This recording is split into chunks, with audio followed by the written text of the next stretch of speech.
Buenas tardes. Disculpad el retraso que vamos a comenzar. Muchas gracias por vuestra asistencia a esta nueva charla que todos los meses organizamos desde el Club de Opinión El Acebo, con diferentes temas de interés, como lo es el que vamos a tratar hoy aquí, que debatiremos, como sabéis hoy, la situación política en España. Cuando preparamos este acto, enseguida pensamos que para analizarla, una de las personas que mejor lo podría hacer era el periodista Enric Juliana, al que queremos agradecer en primer lugar su presencia aquí y también las facilidades que nos ha dado para poder estar aquí con nosotros en esta charla. Muchas gracias, Enric, por todo ello. Enric Juliana, como sabéis, es director adjunto y delegado de la Delegación de Madrid del periódico La Vanguardia, pero es uno de los mejores analistas políticos del periodismo nacional. Siempre bien informado, su agudo olfato político y fineza en sus análisis contrastan habitualmente con los de brocha gorda que estamos acostumbrados a escuchar y a leer últimamente en la prensa española. Es sin duda el periodista que mejor describe la situación política analizando sus claves estratégicas y estableciendo en ocasiones interesantes comparaciones con distintos periodos históricos.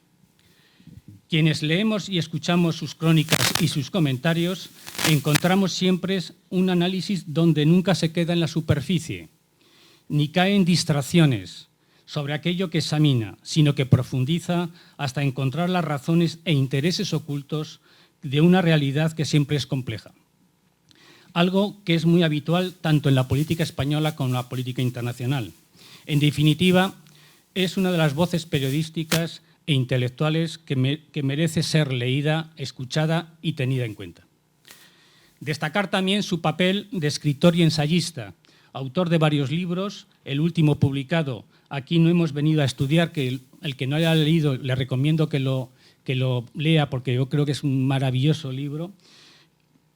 Y recientemente acaba de terminar un nuevo libro que seguramente lo presentará el mes de marzo de este año y que seguramente en su exposición igual nos adelanta alguno de sus contenidos del mismo.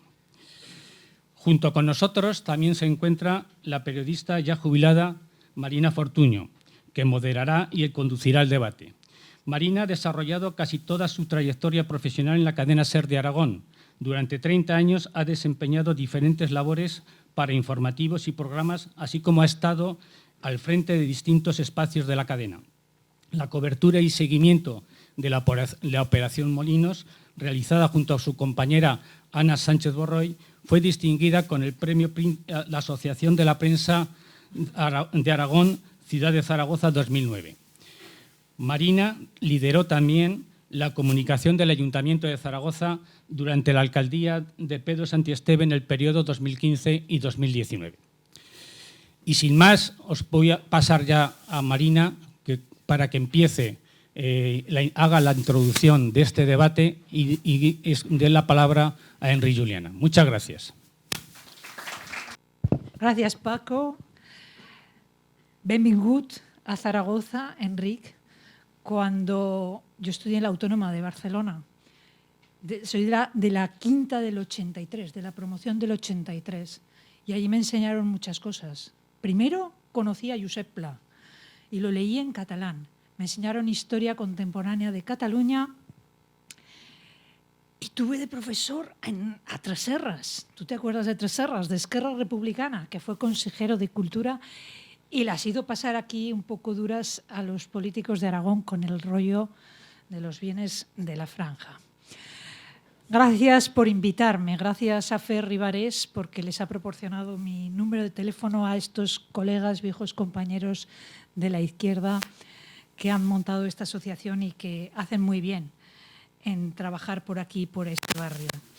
Enric, tú eres periodista desde el año 1975 y hay una cosa de tu currículum que a mí me encanta y es que te formaste en Telexpress. un periódico vespertino que cerró en los años 80, y eso es prensa local. Pues tú hacías información local. Y yo creo que la información local, está por aquí la directora de contenidos de la cadena SER, Eva Pedrizo Ribes, yo creo que la información local imprime un sello específico a los periodistas que hemos trabajado en ello, porque nunca nos aleja de lo que realmente le importa a la gente y de los problemas que realmente nos jugamos cada día, como son las cosas del comer. El 28 de mayo de 2023 los españoles y españolas votaron y la derecha y la ultraderecha consiguió volver al gobierno de buena parte del territorio de España. Cuando Feijóo y Abascal se veían ya como nuevos dirigentes de nuestro país, Pedro Sánchez descolocó a todo el mundo y convocó en 24 horas las elecciones generales. Bueno, pues este año volvemos a votar. Yo no sé si el Partido Socialista se guarda algunas en la mano o este mago de la política, que es el actual presidente del Gobierno, nos hará alguna jugada para evitar que realmente la ultraderecha gane las elecciones en Europa y ayude a que gobierne el continente europeo. Pero ¿nos jugamos lo mismo los españoles que el pasado 23 de julio en España a nivel europeo? ¿Cabe la posibilidad de que realmente la ultraderecha entre a gobernar Europa? ¿Qué piezas se pueden mover en estas elecciones del 9 de junio en nuestro país? ¿Empezamos por ahí? En primer lugar, empezar por darles las buenas tardes a todos ustedes y mi agradecimiento por la invitación para estar hoy esta tarde en Zaragoza y evidentemente mi agradecimiento por su presencia y por su interés. Efectivamente, el año que viene hará 50 años que me dedico profesionalmente al periodismo. Yo empecé como corresponsal local de Badalona para el periódico Telexpress, que era un diario de tarde, eso ya es una cosa muy prehistórica, que se dirigía sobre todo a un público urbano de Barcelona, de aquellos años 70 de la transición, así tan. Y creo que sí, recuerdo mis primeras crónicas fueron como en la primavera del 75, por lo tanto nos aproximamos a 50 años. Empecé a trabajar en la redacción de Telexpress en junio de 1977, pocos días después de las primeras elecciones generales democráticas. Por lo tanto, podríamos decir que tengo memoria activa de todo lo que ha sido el proceso de lo que fue el proceso de democratización español y lo que ha venido después. Desde hace ahora muy pronto 20 años soy el responsable de la redacción de La Vanguardia en Madrid, me dedico a la crónica política. Llevo ya 20 años escribiendo sobre política española. Antes, pues, como les he dicho, me había dedicado básicamente a la información local de Barcelona. Tuve la suerte de estar casi 4 años de corresponsal en Italia, que para mí fue una experiencia muy satisfactoria, muy interesante. Y luego regresé en 2000 a Barcelona como subdirector del diario y me dediqué 4 años a tareas de organización y coordinación de la redacción hasta el traslado a Madrid, ¿no? Por lo tanto, sí, efectivamente, pues he vivido estos últimos 20 años, he escrito mucho sobre la política española en estos 20 años. En marzo, sobre el 13 de marzo, saldrá un libro que es un poco una visión de estos 20 años de política española. Y hoy, pues bueno, cuando me pidieron venir a Zaragoza a hablar sobre política española, pues de alguna manera comprenderán que ahora mi marco cerebral está un poco ahormado por la experiencia de este libro que te da has de hacer un cierto esfuerzo para dibujar una panorámica. Procuraré no adelantar algunas cosas que están en el libro, y ceñirme a lo que yo creo que son los principales puntos de interés en estos momentos. Y empezaría recordando una sección que existía en el diario Telexpress, que la escribía Manolo Vázquez Montalbán, gran periodista y gran escritor, que se llamaba Del alfiler al elefante. Y que quería decir de lo concreto, él empezaba con una historia concreta y luego iba a lo general, ¿no? Yo empezaría del elefante al alfiler, siguiendo el viejo patrón, aquellos, ustedes ya saben, creo que algunos de los presentes me entenderán, de los informes al Comité Central, ¿no? En que se empezaba por la situación internacional y luego se iba bajando hasta la situación local. A veces se acertaba y otras no tanto.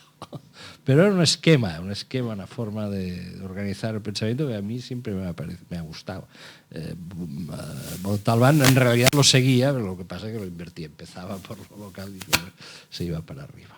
Pero creo que sí, que hoy para hablar de la política española es necesario empezar un poco por lo internacional, ni que sea de una manera muy rápida y un tanto esquemática. Es muy difícil porque estamos en un momento de esto que los ensayistas y los intelectuales llaman, una palabra un poco policrisis, es decir, que todo está en crisis, ¿no? De que todo está en, o sea, los ejes principales están todos sometidos a tensión y a cambio, ¿no? Básicamente el vector principal para mí del cambio es el cambio tecnológico. Estamos en el umbral de un nuevo salto tecnológico, que es la introducción de introducción y desarrollo de la inteligencia artificial en la economía, en los distintos ámbitos de la actividad humana. Y hoy prácticamente, supongo que alguien tiene una idea más o menos de lo que esto puede suponer, pero no está muy divulgada, ¿no? Y por lo tanto ahí estamos ante un camino incierto que, como todos los cambios de una cierta importancia, pues producen inquietud, ¿no? Yo supongo que cuando aparecieron las primeras máquinas de vapor y que habían unos artefactos que se movían solos echando humo en sustitución de los caballos, pues la gente también se asustó, ¿no? Ahora, el otro día estuve viendo una película que veo que está también aquí anunciada en Zaragoza, que es una película ahora no recuerdo el título, pero se lo recomiendo mucho, una película de época un poco fantasiosa en la que aparecen un coche a vapor, pero que lleva la cabeza de un caballo enfrente para no asustar a la gente, o sea que parece que es un caballo, ¿no? Pues un poco estamos en ese punto. Hay ya toda una literatura sobre la posibilidad de que la inteligencia artificial no se apodere del mundo y un día decida que los humanos son prescindibles y por lo tanto organice la aniquilación selectiva de la humanidad para quedarse unos cuantos como muestra de lo que fueron los humanos y se genere una civilización pues absolutamente basada en las máquinas. Bueno, lo veo lejano todo esto todavía y por lo tanto estamos en una larga transición y lo que importa hoy para hablar de política es hablar de los elementos de transición. Tecnología, energía, las dos cosas están unidas. Los cambios en los procesos energéticos ante la evidencia científica de que el planeta está sometido a cambios importantes del ciclo de las temperaturas y que pueden derivar en situaciones catastróficas en algunos años. Eso está provocando pues, tensiones muy importantes dentro de las sociedades más desarrolladas y en general en las relaciones internacionales, porque de nuevo, digamos, la lucha por los recursos vuelve a ser muy importante. Lo ha sido siempre, ¿no? Aquí no vamos a hablar, ¿no? Ha sido siempre la lucha pues, por los hidrocarburos desde que existe desde que el petróleo sustituye al vapor. A esto se le une pues, la lucha por los materiales sensibles que son en esos momentos necesarios para todo el desarrollo de las nuevas tecnologías, pues, tierras raras, determinados minerales como el litio, etcétera, etcétera. O sea, hay una nueva lucha por el reparto y la extracción de estos bienes, lucha por los alimentos, porque la población mundial ha crecido mucho, lucha por el agua. Esto mencionar el agua en Zaragoza es telúrico, pero lucha por el agua, porque no todas las ciudades del mundo tienen un río como el Ebro, que le atraviesa. Hay hay carencias de agua importantes y este va a ser un foco de tensión importante. Algo de lo que está pasando en el Oriente Medio tiene ya que ver con el agua, aunque hay otros muchos factores y posiblemente de mucho mayor, de primer plano. Y después, básicamente, pues un reequilibrio de fuerzas que no se había producido hasta ahora. Estados Unidos sale gran vencedor de la Segunda Guerra Mundial de forma indiscutible, de forma absolutamente indiscutible, y se convierte en el garante del orden internacional, en un equilibrio no simétrico, yo diría que siempre desde el primer momento asimétrico con la Unión Soviética. Digo asimétrico porque el nivel de vida y de bienestar de la Unión Soviética nunca alcanzó los niveles norteamericanos, aunque en algunos momentos consiguieron una cierta paridad en algunos momentos en el armamento. Una guerra fría que tuvo muchos conflictos, pero que se producían un poco en las periferias de las fuerzas contendientes y en las periferias de Occidente, y que para nosotros ahora eran lugares lejanos. Las guerras en África, la matanza en Yakarta y en Indonesia en 1965, murieron 2,5 millones de personas, y eso no tuvimos ni siquiera noticia de ello. Tenemos más noticia de lo que pasó en Chile en 1973, la influencia de lo que pasó en Chile en Europa y en la izquierda europea pues después del 73, el influjo de todo ello en la transición, lo que pasó en Portugal en el 74, todo eso son acontecimientos a medida que los vamos desgranando que ya forman parte posiblemente de la educación política e incluso sentimental de una parte de los que estamos aquí, ¿no? Ahora esto está se mueve en otros parámetros porque en 2030 podría producirse una paridad de Producto Interior Bruto entre Estados Unidos y China. Y por lo tanto, esta es la gran novedad histórica. Es que por primera vez desde la Segunda Guerra Mundial, pues la potencia dominante tiene enfrente a otra que está a punto de igualarle en términos de potencialidad económica, y que le está disputando algo que para los norteamericanos era imposible de imaginar hace siquiera 10 años, que es la primacía o la hegemonía en el ámbito tecnológico. Y en lo que se refiere básicamente a lo que les he señalado al principio, pues los desarrollos, mejor dicho, de la inteligencia artificial y de todo lo que se derivará de un nuevo paradigma que influirá, que remodelará muchos aspectos de la economía y de la actividad humana. Están compitiendo en ese terreno, se están produciendo nuevas alianzas, nuevos pactos de distinta intensidad en el mundo, y por lo tanto el mundo está cambiando, las relaciones internacionales están cambiando de forma, y por lo tanto si vamos superponiendo a este marco principal pues las luchas por cómo se configura la transición energética, por lo tanto los materiales, los minerales, los hidrocarburos que siguen siendo todavía necesarios, las ubicaciones industriales, todo eso genera a su vez problemas de consenso interno en los países, y por lo tanto cuando hay problemas de consenso interno se acentúa la competición entre países y entre grandes polos, ¿no? Pues para conseguir restablecer los niveles de consenso interior. Es evidente que Estados Unidos, después de la experiencia de Trump, que ahora podría volver, la nueva administración americana tenía que reconstruir de alguna manera la planta industrial norteamericana, que se han dedicado a ello, y una de las bases de lo que están haciendo es ofrecer incentivos fiscales muy fuertes a las empresas extranjeras que se quieren instalar en Estados Unidos, y ello está afectando a la industria europea, y a su vez Europa, pues la guerra en Ucrania le ha producido a una serie de países europeos, empezando por Alemania, unos desequilibrios internos que los iremos viendo con mayor intensidad este año 2024, porque como Alemania, un país muy fuerte, disponía y dispone todavía de un colchón muy fuerte para parar el golpe, pero el golpe es fuerte. O sea, Alemania en estos momentos tiene 3 problemas bastante importantes, que es que el gas ruso no ha tenido que prescindir prácticamente de él, era un gas barato, era su vector principal energético, lo ha tenido que sustituir por el carbón, porque habían tomado la decisión, que en aquel momento parecía muy brillante, ahora todo el mundo considera que fue un error cerrar las centrales nucleares, porque disponían del puente de transición, que era el gas, creían tenerlo garantizado, esto se rompe. Entonces ahora pues otra vez han tenido que regresar un poco al carbón. El país de los verdes está en el gobierno.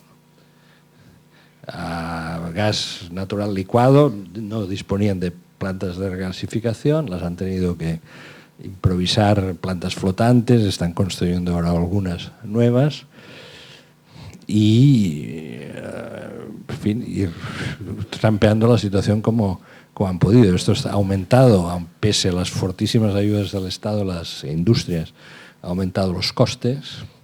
A su vez, Estados Unidos, como les decía, está haciendo esa política, es decir, de atracción de inversiones industriales para que pasen al otro lado del Atlántico, y a su vez China ha sorprendido a todo el mundo con el coche eléctrico. O sea, es decir, en estos momentos China ha dado un empujón, ha adelantado a las grandes empresas alemanas de la automoción, porque sus coches eléctricos son más baratos. Bueno, entonces ahí hay un problema estructural, ¿verdad? Y estamos hablando del principal país, o de la principal economía europea, y de un país que, bueno, que ha construido un consenso social después de la Segunda Guerra Mundial basado en el bienestar. Basado en el bienestar. No sabemos qué puede pasar si los alemanes se vuelven a poner nerviosos. La última vez que se pusieron nerviosos hubo serios problemas, ¿no? Entonces, bueno, intento hacer un trazo rápido. Por lo tanto, esta es una situación en la que la sola enumeración del catálogo de tensiones y de situaciones críticas ya a uno le puede poner un poco los pelos de punta. Todo esto discurre, sin embargo, sobre bases, digamos, en que la cultura democrática creada, enraizada después de la Segunda Guerra Mundial es fuerte. No hemos de menospreciar esto, al menos esta es mi opinión, en que los deseos de la mayoría de la población de todos los países de vivir en paz y de vivir en tranquilidad con sus vecinos es mayoritaria, en que sí, es verdad, está resonando de nuevo músicas que no nos gustan, gestos que no nos gustan, saludos que no nos gustan, de los años 30, pero cuidado con los melodramas, el fascismo todavía no vuelve. Vuelven algunas resonancias del fascismo, pero no estamos no veremos desfilar las camisas negras en las camisas azules. Vuelven otras cosas y vendrán cosas nuevas, que creo que lo importante es intentar intuir, adivinar o ver las cosas nuevas. La historia, sí, ha habido siempre grandes discusiones sobre ello. La historia en realidad nunca vuelve, se repite, ¿no? Se repite o hace ver que vuelve. Tiene movimientos en espiral, ¿no? El escritor norteamericano Mark Twain, Mark Twain escribió sobre Tom Sawyer, ¿no? Decía que la historia no se repite, pero rima, como rima. Sí, efectivamente, yo creo que las rimas en estos momentos son como bastante intensas. Yo creo que este dibujo general es importante para ver la situación política española por una razón, porque de la situación política española estamos en un empate. O sea, en realidad el resultado de las elecciones del 23 de julio es un empate.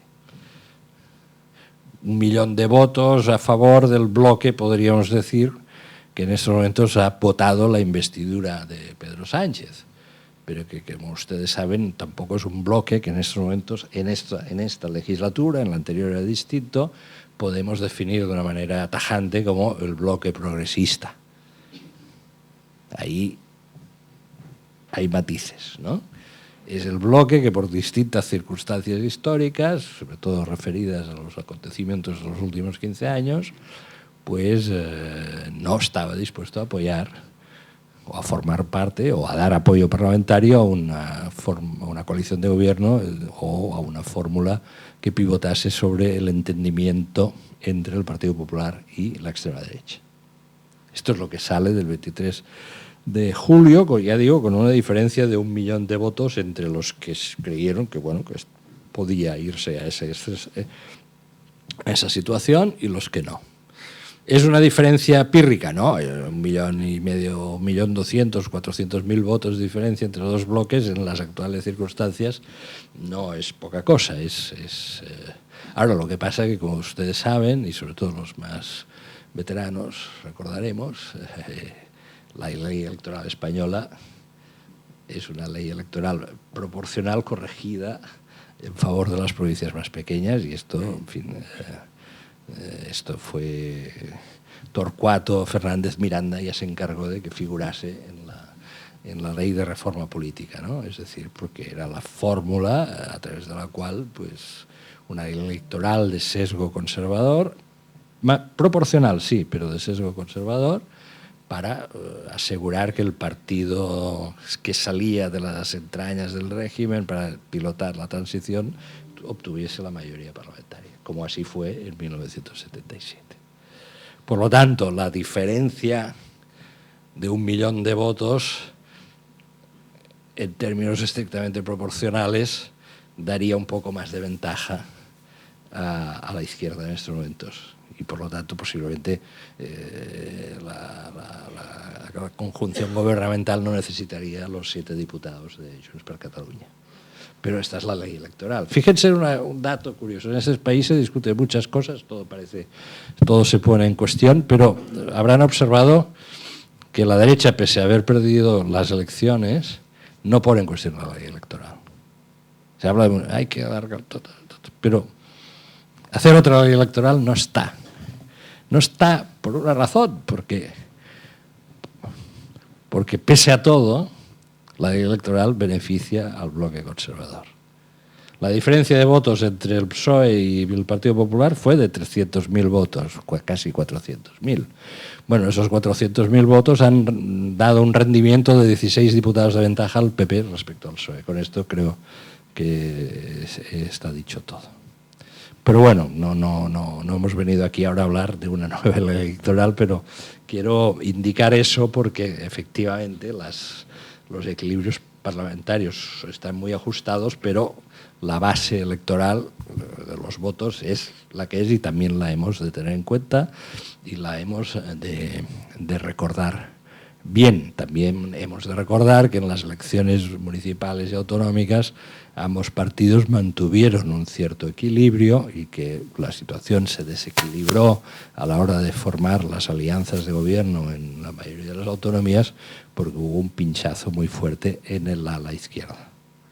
Sobre eso, aquí podríamos organizar ahora un seminario sobre las causas objetivas y subjetivas que confluyeron en esa situación. Por lo tanto, hay como yo creo que la situación de fondo realmente es de equilibrio.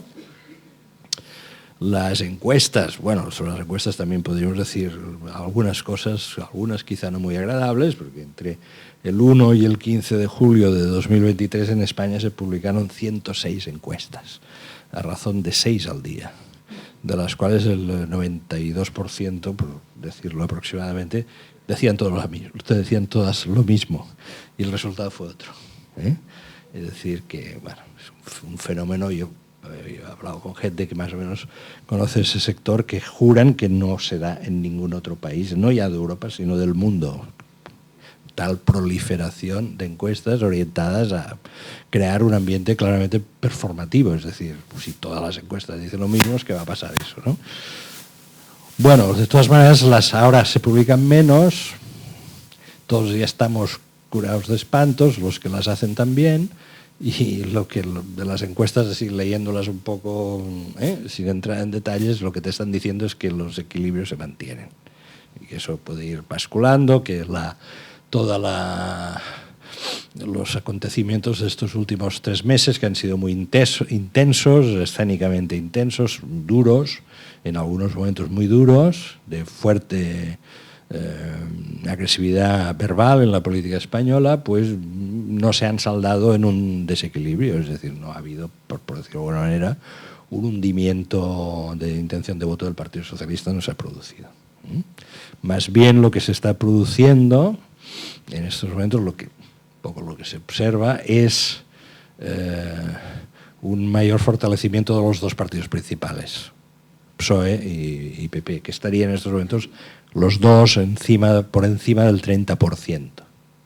Recordemos que en los momentos más críticos, pues, después de la crisis económica, estamos hablando pues 2012, 2013, sobre todo a partir de 2014, que 2014, europeas del 2014, ahora hará 10 años, es la primera vez que en unas elecciones de carácter general los dos partidos principales, PSOE y PP, no alcanzaron la suma del 50%.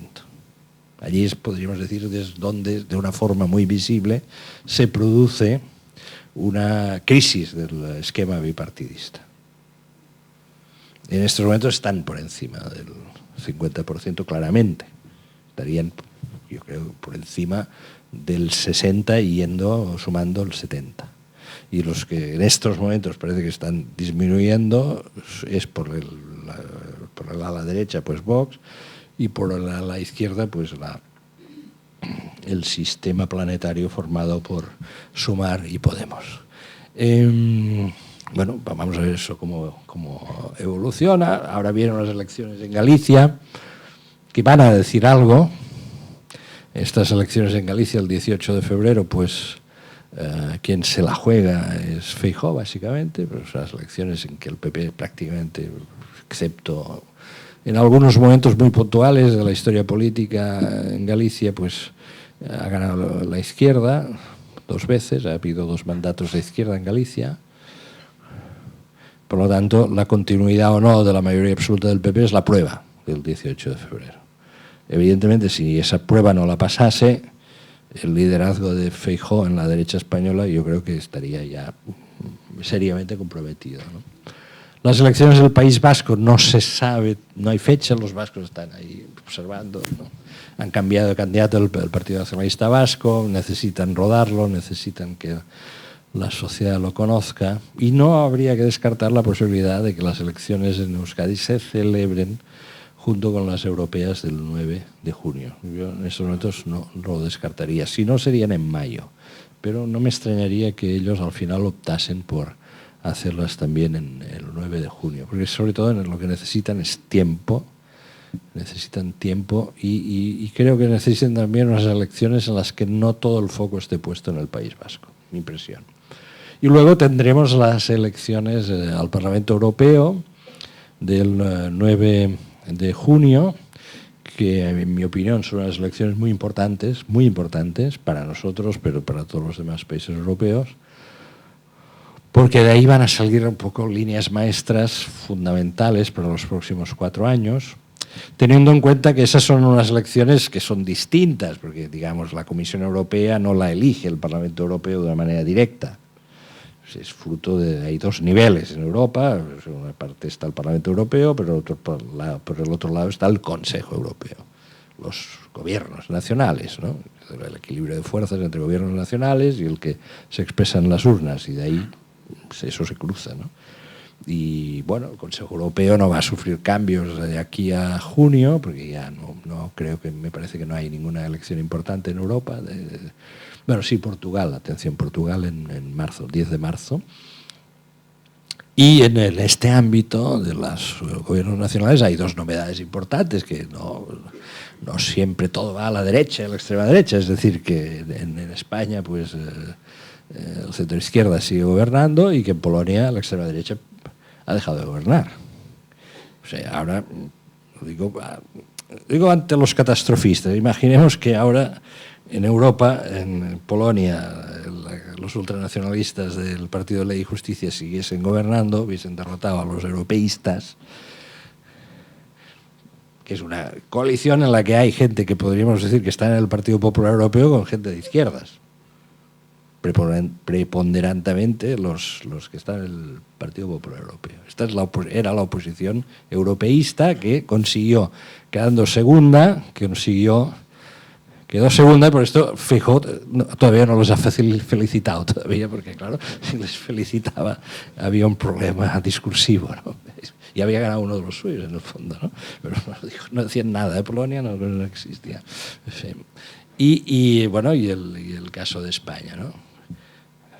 Bueno, por lo tanto, lo más probable, si no se producen cosas muy sorprendentes, es que salga un equilibrio de fuerzas algo parecido al actual, con una cierta mayor preponderancia de la extrema derecha, con mayor presencia, no, preponderancia no es la palabra, de la extrema derecha, y entonces vamos a ver ahí las alianzas cómo se producen.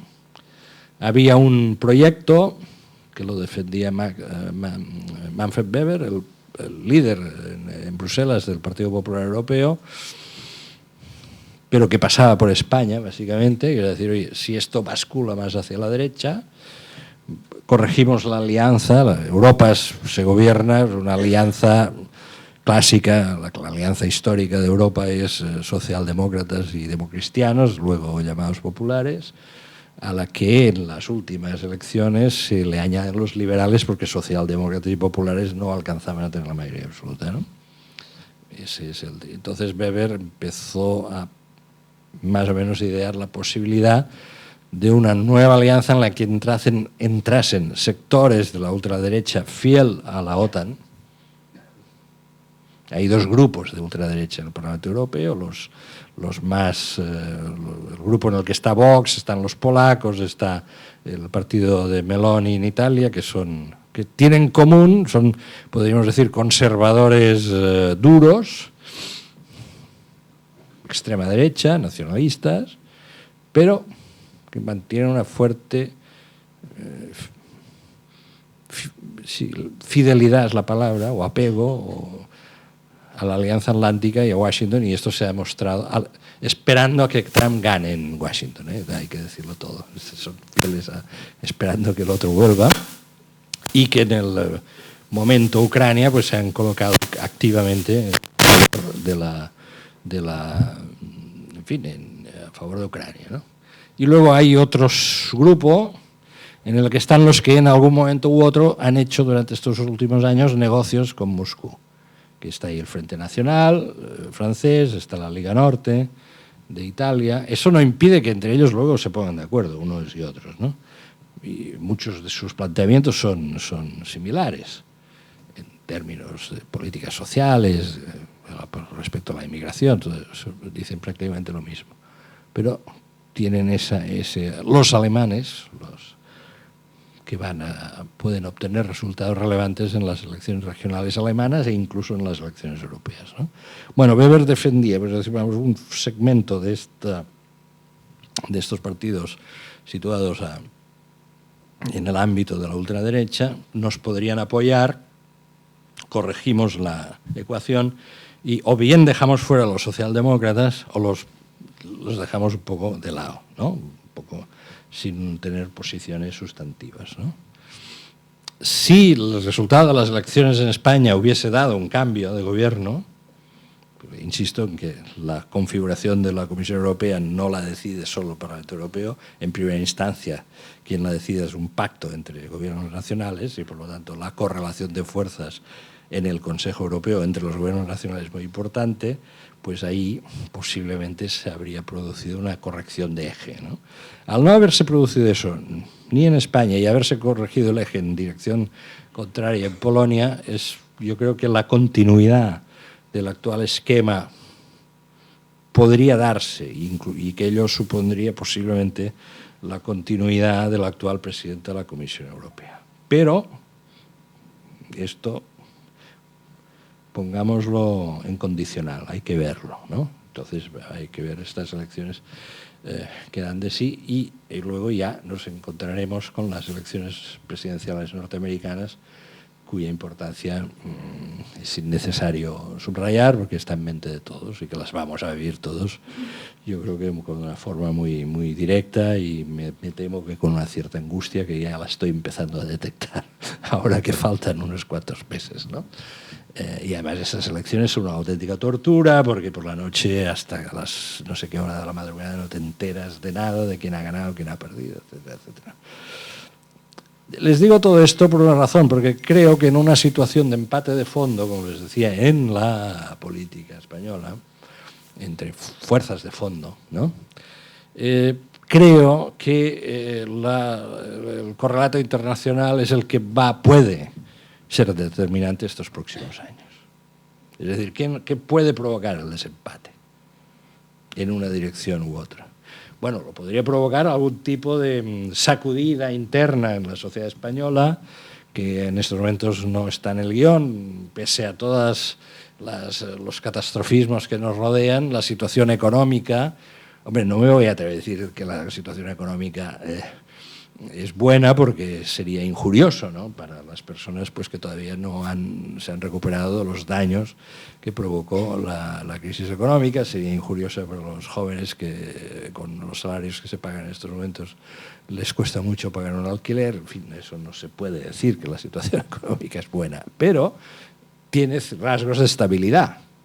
Y en estos momentos España, por ejemplo, es el país de la Unión Europea que mayor crecimiento económico tiene, que este año será algo inferior al anterior, pero bueno, que algunos países europeos pagarían por tener nuestra situación. Y que es posible que alguna vez las cosas nos han de ir bien o mejor, que en estos momentos las consecuencias más entrópicas, más de desorden de lo que ha supuesto pues, la guerra de Ucrania, los problemas que les he dicho antes con las energías, etcétera, etcétera, esta vez no nos dan tan de lleno como otras crisis. Imaginemos la crisis del petróleo del 73, que también algunos de los presentes tendrán memoria de ella, que de alguna manera podríamos decir, o en buena medida, fue el desencadenante de la aceleración de la transición en España, porque los movimientos de protesta social empiezan a crecer de manera exponencial en España a partir de la crisis del petróleo del 73, con la inflación, la pérdida del poder adquisitivo de los salarios, las protestas, las huelgas, etcétera, etcétera, que generan un movimiento social, político, que engarza con la oposición y por los cambios generacionales, y que aceleran en realidad la transición, con un crecimiento de la economía española que se hubiese mantenido un 7% durante todos los años 70, la transición que vivimos no se habría dado, habría sido otra cosa, porque el primer proyecto no era esa transición. Eso a veces, en el ala izquierda de la izquierda, a veces se ignora, o se pasa por alto. La transición tenía que ser otra cosa. Y la transición se aceleró porque se produjo, porque apareció esto que le llaman el cisne negro, ¿no? Es decir, se produjo un acontecimiento que provoca, bueno, el crecimiento industrial español tenía unas bases frágiles, en la que si el precio del petróleo subía, los márgenes de beneficio se iban porque era una industria tecnológicamente poco competitiva, y se iban al garete, y eso provocó un shock social que coincidió con el final biológico de la dictadura y que aceleró el final de la dictadura. Esta es mi convicción. Y entonces creo que en estos momentos en España el shock energético es menor. ¿Por qué? Bueno, por un dato básico, porque en estos momentos la generación de energía eléctrica ya casi la mitad se produce con energías renovables, a precios que empiezan con muchos problemas, porque los mercados están organizados de tal forma que bueno, lo que podría ser más barato acaba siendo más caro, porque bueno, las energías renovables, aunque van a seguir creciendo muchísimo más, aún no llegarán nunca al 100%, porque por una cuestión de estabilidad, porque un día no hay viento, otro día no hay sol, pues han de existir otros mecanismos. Aquí va a haber y está existiendo ya una pelea muy grande sobre cuáles han de ser estos mecanismos de estabilidad del sistema energético, si ha de ser el gas ha de seguir siendo el gas y entonces a qué precio se ha de pagar eso, o si han de ser las centrales nucleares. Pero hace falta todavía un vector que es de estabilidad del sistema, ¿no? Pero bueno, en cualquier caso, sí que es verdad que en la perspectiva de los próximos 5 años no vamos a asistir al shock del 73 en España. Y que nuestra situación, por ejemplo, insisto, comparativamente con la que está viviendo Alemania, es distinta. Es distinta. Ahora bien, evidentemente, nosotros no disponemos de los colchones financieros y económicos de Alemania, no podemos ofrecer los incentivos fiscales que ellos están ofreciendo a la industria, etcétera, etcétera, pero sí, pues sí, podría ser que en los próximos años uno de los atractivos de España sea la posibilidad de disponer de una energía comparativamente algo más barata que algunos otros países de nuestro entorno. Este es un dato que hemos de tener en cuenta y que puede ser un factor de ventaja en estos próximos años. Por lo tanto, les decía, solo el desempate de fondos se produce o bien porque se produce una sacudida interna imprevista, o bien porque los acontecimientos externos, la configuración de las tensiones del mundo, generan unas corrientes que desplacen las cosas en una dirección. Y eso todavía, esta cuestión no podemos tener presagios. Normalmente las personas cuando tenemos presagios, tenemos malos presagios. O sea, los buenos presagios, no sé por qué, pero les cuesta ponerse a la par con los malos presagios. O sea, cuando nos ponemos en modo presagio, el presagio es malo.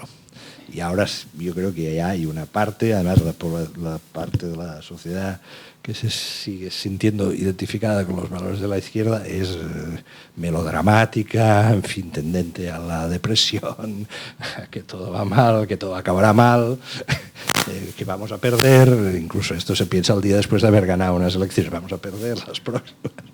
Bueno, entonces, salvando estas características antropológicas, que yo creo que insuperables, hemos de pensar que el partido está empatado, que hay corrientes que van en contra, otras que van a favor, y que vamos a ver cómo se van entrecruzando, entremezclando estos próximos años. Ahora, son tantos los factores y tantos los factores principales, los secundarios, los secundarios de los secundarios, que la interpretación, la lectura de todo esto es bastante compleja.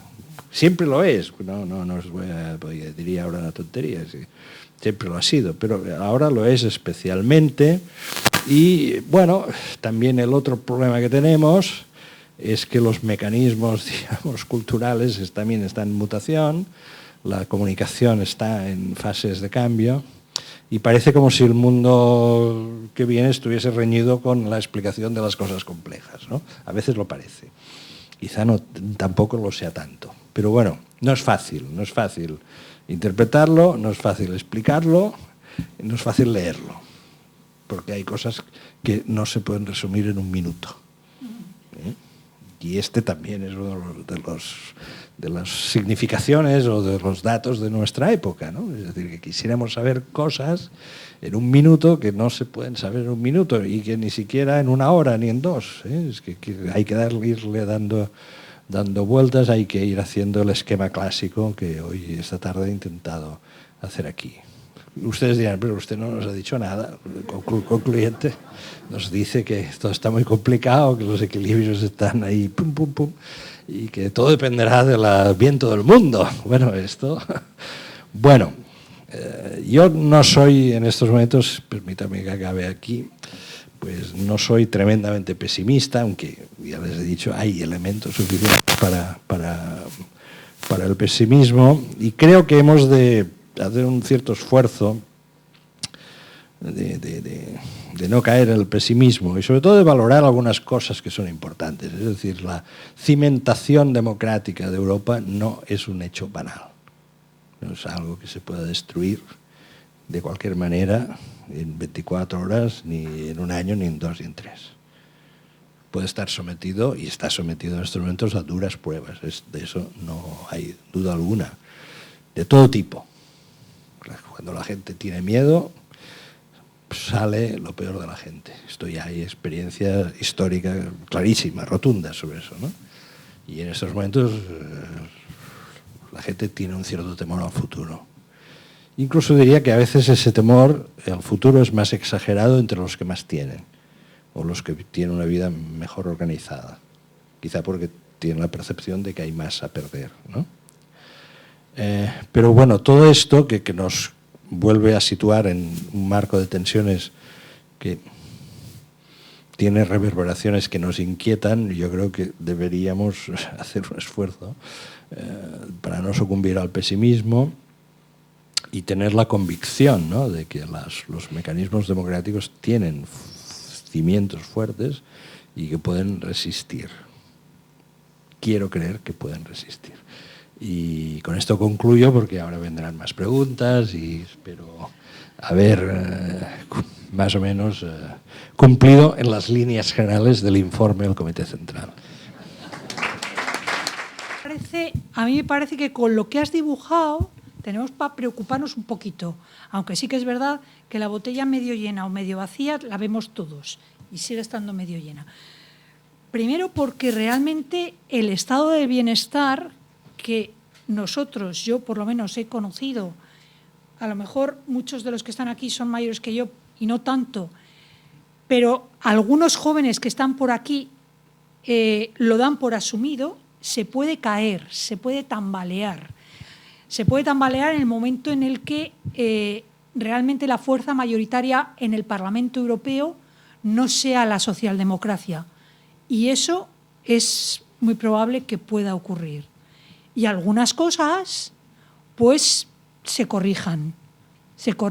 Y los hombres de negro, no te digo que vuelvan a volver en las mismas circunstancias, pero acordaos lo que ocurrió en Grecia, cómo bajaron las pensiones y cómo se perdió el empleo a una velocidad tremenda por una crisis muy seria financiera. España tiene un poder financiero que puede soportarlo casi todo, que puede ayudar a recuperar una economía como, por ejemplo, sólido como lo tiene Alemania. No lo sabemos. ¿España tiene realmente un nivel de innovación para poder competir en mercados? A lo mejor ahora con las renovables podemos levantar un poquito la cabeza, pero seguimos viviendo del turismo, seguimos viviendo de los servicios y los servicios es lo primero que va a caer. Y luego, por último, ¿los ciudadanos realmente se creen lo que puede llegar a perderse? Porque aquí están votando a Ayuso en Vallecas y en todos barrios obreros pensando que todos somos clase media alta y apenas se llega a final de mes. Aquí no está habiendo una revolución social en la calle que realmente haga cuestionarnos las desigualdades que hay y decir, oye, que con el dinero no se puede jugar así. El 20% de la población en Zaragoza está en riesgo de pobreza. Este dato lo hemos conocido hoy con un informe de Brópolis. Zaragoza, una ciudad de 700.000 habitantes, ¿no? Tenemos, pues eso. Sí, no, yo creo que sugiero estar muy atentos a la situación de Alemania, de verdad. Para mí es una de las cosas que en los últimos meses más me preocupa, ¿no? Porque los elementos sobre los que se basa el consenso político alemán, que es fuerte, es muy fuerte, han sido el bienestar. O sea, esa sociedad prácticamente desde el desastre final de la Segunda Guerra Mundial, todo lo único que ha conocido es crecimiento, ¿no? O sea, bienestar que ha ido creciendo y que culmina en el cambio de siglo con la reunificación alemana, con un gran proyecto, ¿no? Que a su vez, pese a algunas dificultades iniciales que generan una cierta depresión económica, culmina con éxito, ¿no? Y ahora se enfrentan por primera vez en muchos años ante un horizonte que tiene elementos de incertidumbre profundos, ¿no? Todo lo que es el este de Europa va a ser una zona complicada de mucha tensión, porque la cuestión de Rusia está ahí, o sea, lo que ha significado la guerra de Ucrania, no sabemos cuándo va a acabar y no sabemos cuáles van a ser los posteriores desarrollos, ¿no? podría darse. Yo creo que después de las elecciones norteamericanas no va a pasar nada. Todo el mundo, los rusos están apostando por la victoria de Trump y la posibilidad de hacer una negociación más o menos ventajosa para ellos, acabadas las elecciones americanas, negociar, quedarse con los territorios que han ocupado de Ucrania y bueno, mantener una situación de tensión que se seguirá manteniendo viva y que afectará a los países bálticos, a Polonia, en fin, ahí va a haber. Por lo tanto, ¿qué quiere decir? Pues que en el ámbito de la Unión Europea se genera un espacio de tensión, que es el este, que van a intentar, esos países pues van a defender lo que consideran sus intereses, van a apoyar mayores crecimientos del gasto militar para armarse. Y va a haber por esto la basculación de Alemania es muy importante, ¿no? Y pienso, sin embargo, que en el sur de Europa, lo he dicho antes y quizás en esa apreciación soy un poco ingenuo, pero creo que esta vez, así como las últimas bofetadas nos dieron totalmente de lleno, esta vez nos da, pero no nos da de lleno, en el elemento esencial, que es el de la energía. Luego, evidentemente, si se produce una desestabilización política de Alemania, pues eso nos va a afectar, no cabe ninguna duda, ¿no? Y por lo tanto, bueno, vamos a ver, ¿no? Yo tengo un amigo portugués, se llama Gabriel Magalhães, que es profesor de universidad, escritor, escribe una vez al mes en La Vanguardia, sigue muy atentamente la política española, como hacen muchos portugueses. Ellos siguen la nuestra, nosotros no les hacemos ni caso. Que me dijo, después de las elecciones, me dijo, el cadáver del fascismo está todavía demasiado caliente en España y en Portugal para que pasen según qué cosas. Y puede ser que eso sea así. Él se refería a los resultados del 23 de julio. Hay que ver, le he dicho antes, el 10 de marzo se vota en Portugal. Allí ha habido, los portugueses son menos ruidosos que nosotros y yo diría más pulcros en el método democrático. Portugal tiene una estabilidad de fondo bastante apreciable, pero ha habido ahí una maniobra un poco extraña, ¿no? Es decir, hubo una investigación judicial al primer ministro portugués que le obligó a dimitir, el presidente de la República le admitió rápidamente la dimisión para convocar elecciones y cuando ya las elecciones estaban convocadas se empezó a desdibujar la sombra de la duda sobre el primer ministro, lo cual da la impresión de que el presidente de la República, que pertenece al partido de la oposición, intentó jugar un poco a favor. Vamos a ver qué dan estas elecciones portuguesas. Podría ser que las gane el Partido Socialista en Portugal. Si fuese así, quizás mi amigo portugués tiene razón, es decir, que la experiencia histórica del sur de Europa, salimos de los ciclos de las dictaduras tarde, pues quizás haga que el fondo de la sociedad todavía tenga unas mayores resistencias a determinados lenguajes, a determinados mensajes, ¿no? Puede ser. Vamos a ver cómo evoluciona todo esto, ¿no? Por eso digo que no hay que hay que tener la voluntad de no ser pesimistas. En todo caso, quedarnos en moderadamente pesimistas. Voy a abrir el micrófono. Sí, que ya. Son las 8 menos 20. A ver, las preguntas. Ahí hay una señora, una chica joven que quiere preguntar. José Ángel también. Os vais levantando, os pasan el micrófono. Venga, grita un poco, que igual te oímos.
Bueno, la carpeta catalana yo la guardo siempre al final. Ahí es donde está el picante de la situación. Hay que guardarlo al final. A ver, yo les haría muy rápidamente cómo veo la situación. Yo, ustedes saben, los he dicho antes, yo hace 20 años que vivo en Madrid con mi familia. Voy a menudo a Cataluña porque tengo mi hermana vive allí, mi madre hasta hace el año pasado. Tengo contactos periódicos, diarios con la dirección del diario, o sea, estoy informado de lo que pasa en Cataluña, lo que pasa es que no estoy sumergido cotidianamente en lo que pasa ahora en Barcelona y en Cataluña. Mi impresión. El independentismo está provisionalmente derrotado. En el sentido siguiente, de que ellos han organizado una década de la vida política catalana, desde de 2000, más de una década, empiezan quizá 2010, 2012, en el que dibujan un horizonte que logra un nivel de adhesión importante, que tiene un punto de apoyo fundamental, sin el cual no se entiende la expansión que alcanza la consigna independentista, que es el referéndum sobre la independencia de Escocia autorizado por el gobierno de Londres, que permite la construcción de un argumento muy difícil de refutar en aquel momento. Es decir, oye, si los escoceses pueden votar, ¿por qué no podemos votar nosotros? Y no había necesidad de recurrir a ejemplos lejanos, como, no sé, como el Quebec, la región francófona del Canadá, o ya ejemplos, no sé, balcánicos, que son muy problemáticos porque el Kosovo, pues Kosovo y Cataluña, pues no, el Kosovo pues surge de una guerra, etcétera, etcétera, ¿no? Bueno, ese es un momento importante. El movimiento independentista alcanzó una gran amplitud.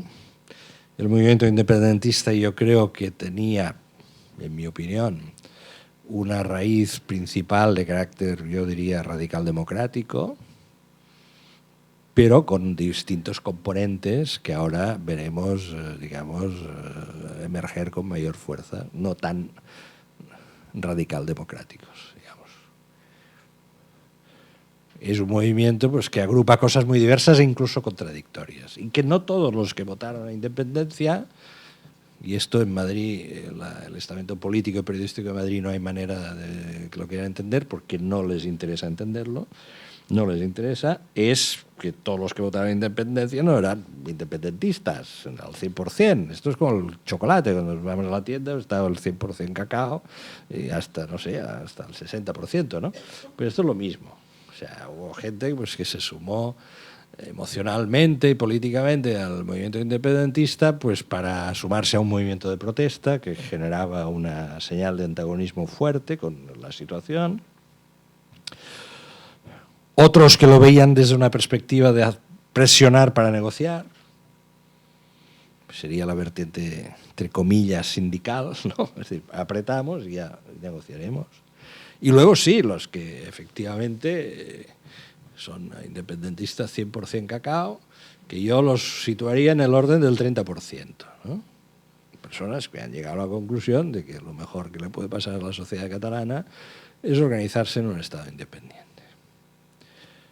Si frente a esa situación la reacción es la que hoy conocemos en todos sus detalles, que no solo es de obturar cualquier vía de diálogo político, si a su vez se producen prácticas irregulares, como las que, por decirlo suavemente, como las que ahora se van conociendo, aquello ha sido una batidora que ha estado en marcha a toda velocidad durante 12 años. Que podía haber llegado a puntos dramáticos, e incluso a momentos francamente complicados para el Estado español. Por ejemplo, si el día 2 de octubre del año 2017 hubiesen convocado elecciones inmediatamente después de los hechos del 1 de octubre, con las imágenes de la policía cargando contra la gente todavía calientes. Si hubiesen sido capaces de convocar elecciones, que el independentismo había ganado con el 60% de los votos, habrían hecho jaque al Estado español. No lo hicieron. ¿Por qué no lo hicieron? Bueno, porque no daba más de sí. porque el movimiento independentista orgánicamente está dividido en dos partidos que llevan más de una década peleando entre sí por la primacía política. Y que para hacer en fin, la política en los momentos arriesgados exige un Pedro Sánchez, por decirlo ahora en términos que nos entendemos todos, es decir, alguien que en la madrugada después de haber perdido unas elecciones dice, pues, vamos a hacer elecciones generales el 23 de julio. Esto es liderazgo político. Te puede gustar más, te puede gustar menos, el liderazgo político hoy es esto. La capacidad de tomar una decisión de cierto riesgo, incluso de girar una situación rápidamente y con autoridad. Ellos podían haber hecho esto y yo creo que eso habría colocado, imaginen ustedes, unas elecciones después de octubre, unas elecciones en noviembre, finales de noviembre, que nadie podía impugnar, en las que los independentistas van a las elecciones y dicen, ahora vamos a votar en condiciones sin policía lo que hemos votado con la policía y la Guardia Civil. Y sacas el 60% del Parlamento. ¿Qué pasa? ¿Qué pasa? Bueno, pues el aparato del Estado español tendrá que agradecer eternamente que el día 2 de octubre Carles Puigdemont no tuviera el cuajo, digamos, de hacer como quizá habría hecho Pedro Sánchez, ¿no? Es decir, pum, nos vamos a medir de nuevo y a ver ahora qué pasa, ¿no? Entonces, quiero decir que el liderazgo independentista ha sido defectuoso. Ellos buscaban la mediación europea. Estuvo a punto de ocurrir algo en esa dirección, pero se estropeó, es muy difícil. El discurso del rey del 3 de octubre intenta evitar que eso se produzca. El discurso del rey del 3 de octubre tiene efectos que todavía están persistentes y que yo creo son preocupantes y que no sé si estaban en la voluntad del rey. Sobre eso tengo alguna duda, que es una cierta invitación al comportamiento autónomo del aparato del Estado respecto al Ejecutivo. Y todavía hay muestras de ello. El comportamiento del juez García Castellón es prueba de ello. El juez García Castellón se ha impuesto un objetivo político, autónomo del cuerpo político. Y hay una parte del aparato del Estado que interpreta que el discurso del rey es una orden de ataque, independientemente de lo que diga el gobierno. Porque el gobierno Rajoy en aquel momento estaba noqueado, porque el gobierno Rajoy había dicho que no se haría el referéndum, que encontraría las urnas, y no las encontraron, ni se tuvo lugar. Y al producirse algo que ellos no contaban que sucediese, reaccionaron mal, dieron la orden que provocó un auténtico shock, ¿no? Por lo tanto, ¿qué está pasando ahora? Que todas esas dinámicas, el proceso político que ha venido después las está corrigiendo. Había un plan, no, es que todo ha ido, o sea, la moción de censura del 18 conduce a los indultos, está claro. Si creaba una nueva mayoría en la cual estaba Esquerra Republicana, venían los indultos. Seguramente el Partido Socialista, oye, nos paramos en los indultos, podemos hacer algo más. Sí, había preocupación por algo más, porque están abiertos procesos judiciales que afectan en un grado u otro a 400 personas, 400, 500 personas. ¿Quiénes son esas personas? Pues son desde el director de instituto que entregó las llaves para que pusiesen las urnas, al que tal, el otro. Bueno, entonces el resultado del 23 de julio da lo que da, y entonces pues se tiene que negociar sobre esta nueva realidad, y de ahí sale la ley de amnistía, y de ahí que se aprobará la semana que viene, el martes, en el Parlamento, y de ahí sale pues la dinámica en la cual ahora estamos inmersos, y que evidentemente es una dinámica incómoda para el Partido Socialista, sin duda alguna, y para la izquierda, no hay duda alguna de ella, pero es lo que hay. No hay otra cosa. Y por lo tanto también creo que todo el mundo sabía que esto fácil no iba a ser. Y porque hay una resistencia muy fuerte, porque vamos a ver, aquí estamos ante una curva importante. La ley de amnistía lo que hace es decir, oiga, hacemos tabula rasa, hacemos reset, que se dice ahora, ¿no? La paradoja es que de ese reset el beneficiario dentro de 5 años puede ser el Partido Popular. O sea, el Partido Popular de la actual situación puede obtener 2 rendimientos. Uno, el actual, que es intentar capitalizar el malestar, las incomprensiones, no me acaba de gustar todo esto que está pasando.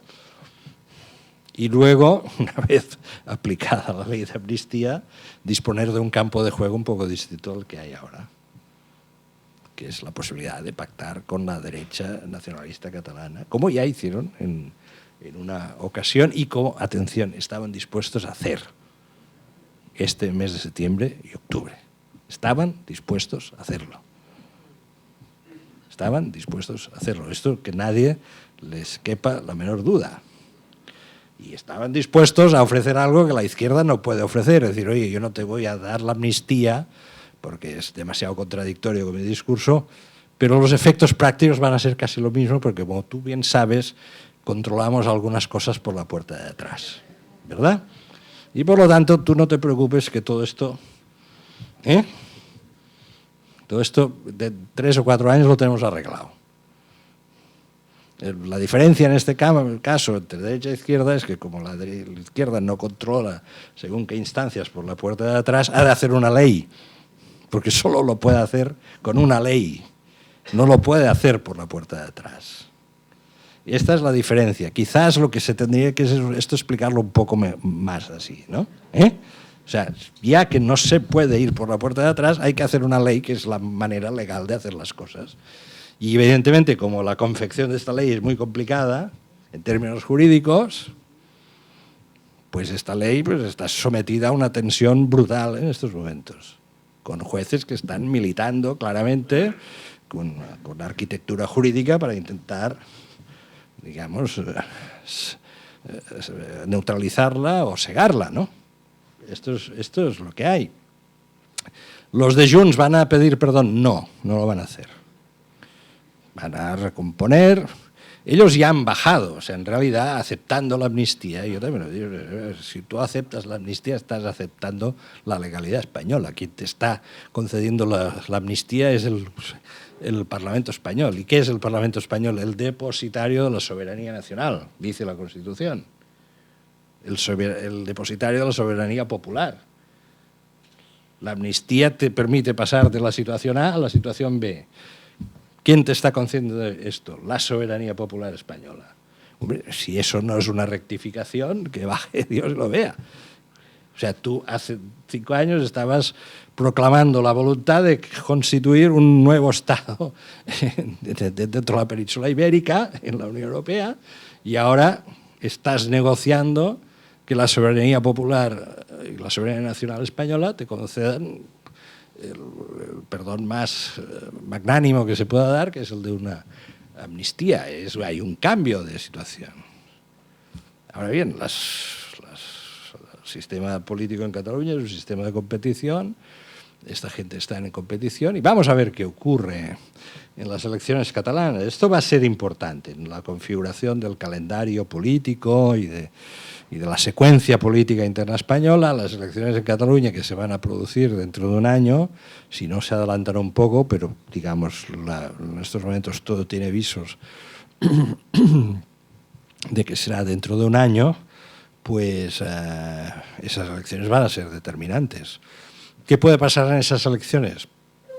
Vamos a ver. Yo creo, en tal como están las cosas hoy, las posibilidades de reeditar una mayoría independentista en el Parlamento de Cataluña en estos momentos no están claras. Podría ser que no hubiese mayoría de los independentistas en el Parlamento.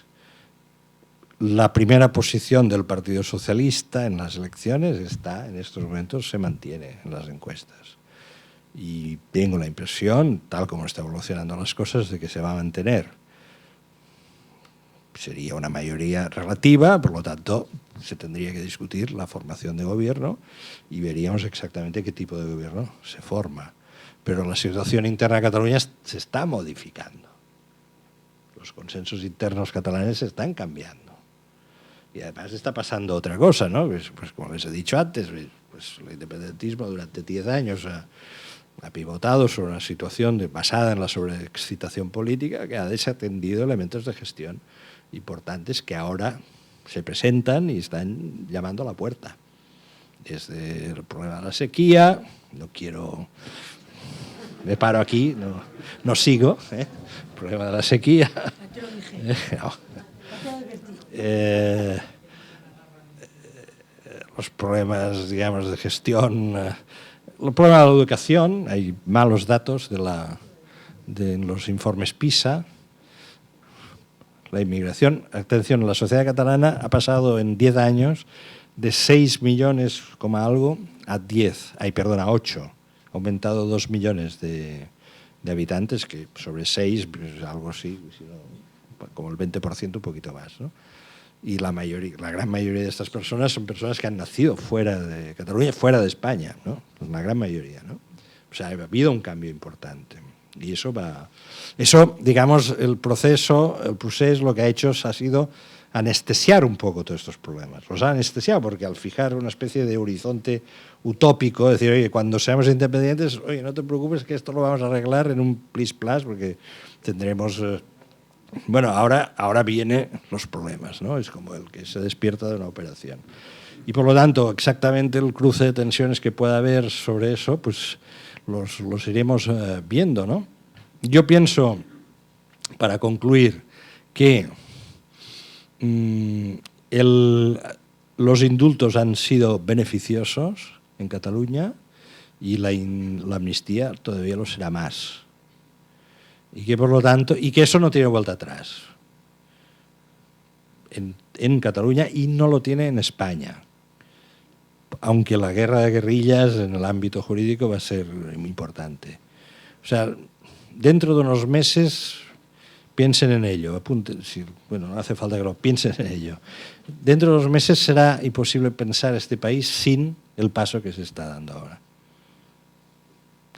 Sánchez, concluyo, Sánchez en el debate de investidura, aparte de reír de una manera ruidosa en algún momento, que es lo que quedó, pero en un momento dado le hizo una pregunta, Feijóo.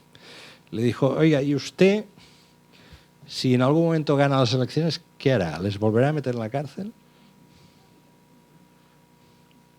¿Lo revertirá todo esto? El otro no dijo nada, evidentemente.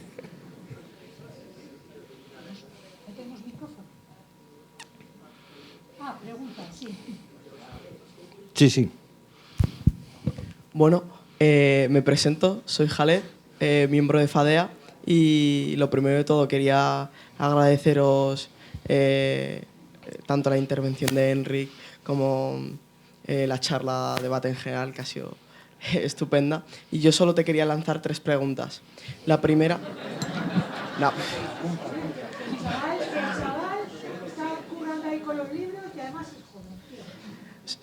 Son bueno, cortitas, supongo. La primera pregunta es ¿qué opinas sobre el cambio de postura de Sánchez respecto al conflicto del Sáhara Occidental? La segunda, ¿a qué crees que se debe este cambio de postura? Si se debe a un chantaje de Marruecos, a un aprieto, alguna cosa. Y la tercera pregunta sería si cree usted que podría haber un cambio de postura otra vez a la postura histórica que llevaba España sobre el conflicto, que era seguir las resoluciones de las Naciones Unidas. Y muchísimas gracias. No. Muy bien.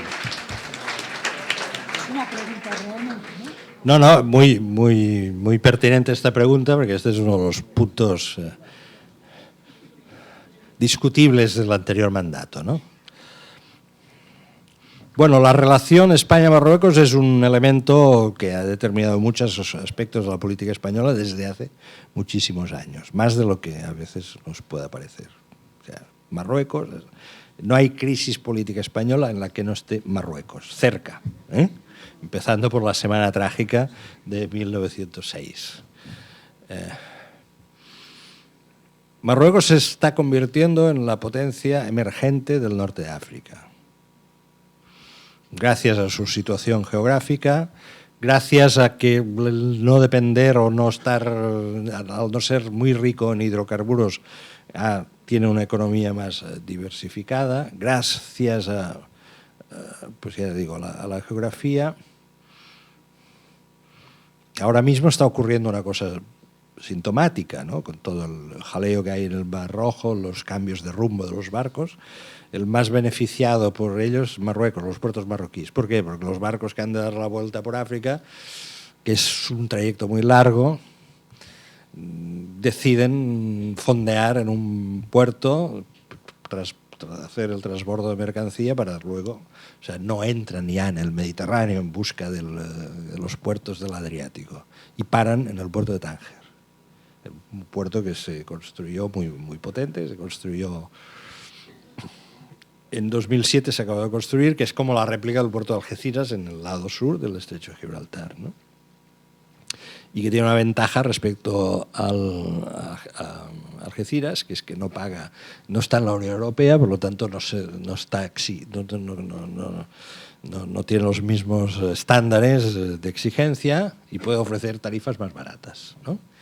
Por lo tanto, por diversas razones, Marruecos es un país emergente, de fuerza emergente. Está rivalizando ya con Argelia en el armamento y podría ser incluso tener el ejército mejor armado dentro de unos años, ¿no? Bueno, nosotros tenemos pues una relación muy próxima a Marruecos en términos geográficos y además hay dos ciudades españolas que están en el norte de África y que comportan, pues, introducen una complejidad todavía mayor a esa relación. En el momento en que se produce la crisis del 2019, Marruecos da un golpe de fuerza, ¿no? Que es provocar esa avalancha humana, retirar la embajadora, provocar la avalancha humana. En aquel momento, Sánchez vive el momento, yo creo, más complicado que ha vivido, ¿no? Que le obliga a salir directamente hacia la ciudad de Ceuta en avión y movilizar el ejército. Que es el momento en que él ve que la Secretaría de Estado norteamericana se pone de perfil.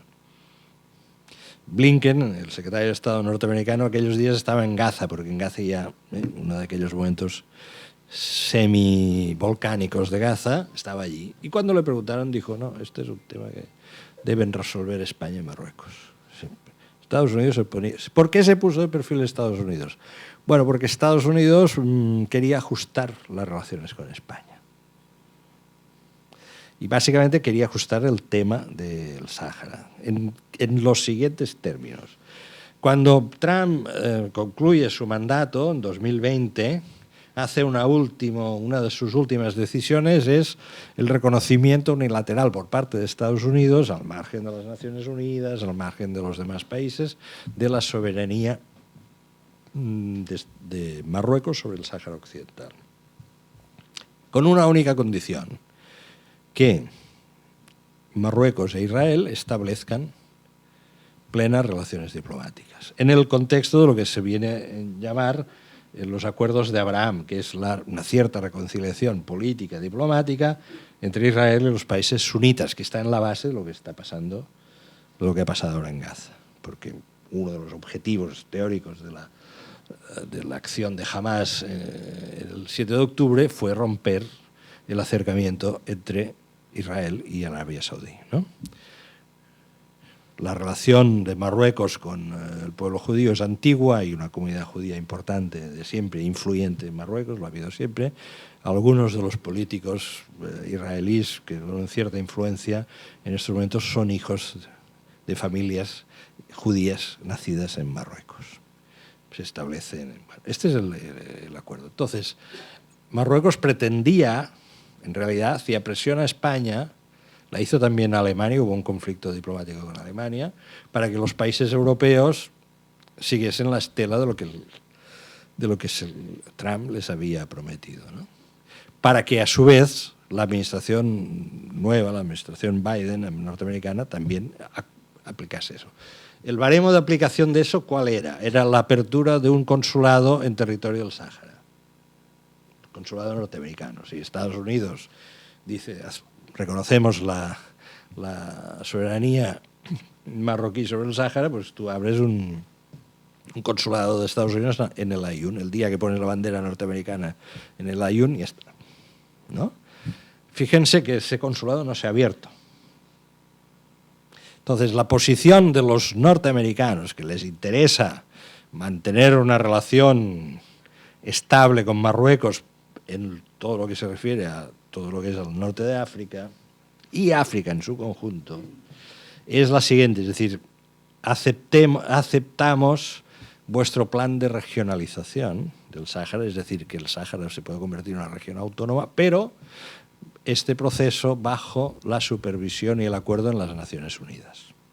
Y entonces lo que hace España es entrar en ese marco, en el marco de las Naciones Unidas.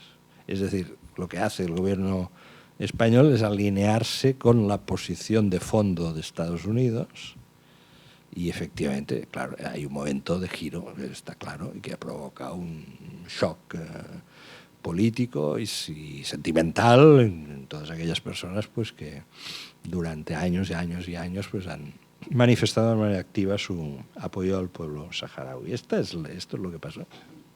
De ahí surge un nuevo equilibrio que se expresa visualmente en la cumbre de la OTAN del junio del 2022 en Madrid, en la que allí se anuncia un pacto también importante para la ampliación de la base de Rota, y es donde se halla, en fin, una parte muy importante del despliegue militar norteamericano del Mediterráneo, el escudo antimisiles, estos destructores capaces de que ahora algunos de ellos están en el Mar Rojo, por cierto. Bueno, esto es lo que ocurrió. ¿Se va a revertir eso? Difícilmente, difícilmente. Quiero hacer un apunte, y lo hago sin malicia. En ese pasaje, los aliados del gobierno de izquierda, digamos, Unidas Podemos, demostraron un nivel de pragmatismo importante, porque en otras circunstancias era motivo para romper la coalición de gobierno. Y no pasó. Lo digo porque ahora los discursos... Bueno, la política es así, los discursos suben, se hinchan y luego se deshinchan un poco, ¿no? Eso no pasó, eso no pasó. Entonces, la reversión de eso, difícil. Marruecos está cogiendo fuerza. El tema de Tánger no es una broma, concluyo. Fíjense en una cosa, es decir, imaginen visualmente el estrecho de Gibraltar. Ellos han logrado tener el principal puerto del Mediterráneo, sea ya Tánger. Eso va a traer con el paso del tiempo inversiones industriales, porque eso además tiene a su alrededor una zona logística muy importante. Y ahí se puede producir, con el paso de unos cuantos años, un desequilibrio entre la vertiente sur y la vertiente norte, porque como sabemos, alrededor del puerto de Algeciras lo que hay es la tasa de paro más alta de Europa. Por lo tanto, esos puntos de equilibrio son los que a veces determinan cosas importantes de la política, es decir, las fuerzas que tiene cada país, y ahí está. Entonces, el tema relación Marruecos-España es un tema, a efectos de los próximos años, delicadísimo, delicadísimo. Yo creo que es donde realmente pueden venir, como ya pasó en el pasado, alteraciones serias de la vida española, ¿no? El PSOE pues, ha optado por una posición pro-marroquí, podríamos definirla así, que es la posición, el único punto de acuerdo que tienen Felipe González y José Luis Rodríguez Zapatero. Solo están de acuerdo en una única cosa, que hay que procurar ser amigos de los marroquíes. Sí, buenas tardes. Bueno, quiero decir que la segunda cosa que hago todos los días cuando me levanto es leer sus crónicas y leer La Vanguardia. ¿Quién me iba a decir a mí que La Vanguardia se iba a convertir en mi periódico de cabecera, ¿no? Quiero apelar al catalán que vive en Madrid. ¿Ha llegado usted a entender qué les pasa? Es decir, esa sucesión de personajes en la presidencia de la comunidad autónoma, que lo siguiente ya es el Pato Donald, ¿tiene alguna explicación? ¿Qué les ocurre? Bueno, sí, no, todo tiene explicación. Lo que pasa es que la transición se hicieron cosas que, bueno, que estaban pensadas a unos años vista. La propia Constitución, en parte, está. Ahora nos damos cuenta que hay puntos de ¿y por qué no podían haber sido más concretos en este punto? Porque ellos sabían, ellos dijeron, ya, ahora podemos llegar hasta aquí. Y esto ya será obra de los que vengan después interpretarlo. La Constitución española tiene una característica sustantiva, que es que toda ella es reformable, por lo tanto toda ella es interpretable, ¿no? Y por lo tanto el combate político en España, si nos fijamos bien, desde el minuto 1 después del referéndum del 76, consiste en la interpretación de la Constitución, en cómo se interpreta. Y por eso las bofetadas, por decirlo suavemente, por el control del Tribunal Constitucional son las que son, y se dicen las barbaridades como las que se han dicho esta semana, calificando al Tribunal Constitucional como el cáncer de la democracia en España. Es una de las mayores salvajadas que se han dicho en este país en los últimos años. Y la ha dicho uno que en septiembre, esto apúntenlo, este era el que defendía con mayor ahínco en el PP el pacto con Junts.